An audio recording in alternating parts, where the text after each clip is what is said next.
ভাবুন তো, এক নিষ্ঠুর পিতা নিজের সন্তানকে বারবার মৃত্যুর মুখে ঠেলে দিচ্ছে, আগুনে, বিষে, পাহাড় থেকে। কিছুই যখন এক ভক্ত শিশুকে স্পর্শ করতে পারে না, তখন স্তম্ভ ফাটিয়ে আবির্ভূত হন স্বয়ং ভগবান। কেন এসেছিলেন নরসিংহ অবতার?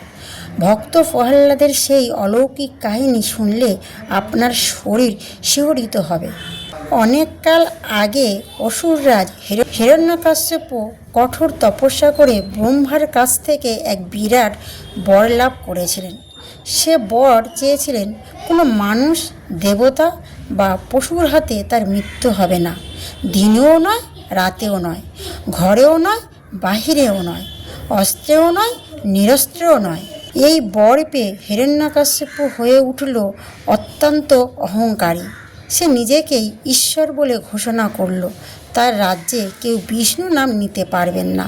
এই আদেশ জাহির হলো। কিন্তু তার নিজের পুত্র ছোট্ট প্রহ্লাদ ছিলেন ভগবান বিষ্ণুর পরম ভক্ত। প্রহ্লাদ প্রতিনিয়ত বলতেন, নারায়ণই পরম সত্য, নারায়ণই সর্বশক্তিমান। এই কথা শুনে হিরণ্যকশ্যপু ক্রুদ্ধ হয়ে উঠল। সে প্রহ্লাদকে বিষ খাইয়ে মারতে চাইল, কিন্তু বিষ্ণুর কৃপায় কিছুই হলো না। হাতির পায়ের নিচে ফেলল, তবুও প্রহ্লাদ রক্ষা পেল। অগ্নিকুণ্ডে নিক্ষেপ করল, কিন্তু ভক্তের গায়ে আগুনের আঁচ লাগলো না। পাহাড়ের চূড়া থেকে ফেলে দিল, তবু বিষ্ণু তাকে রক্ষা করলেন। প্রহ্লাদের অটল ভক্তি দেখে দেবতারাও অবাক হলেন। একদিন হিরণ্যকশ্যপু রাগে গর্জে উঠে বলল, তোর বিষ্ণু কোথায়?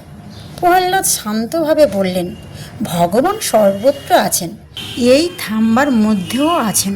হিরণ্যকশ্যপু প্রচণ্ড ক্রোধে স্তম্ভে আঘাত করতেই ভয়ঙ্কর শব্দে স্তম্ভ ভেঙে গেল।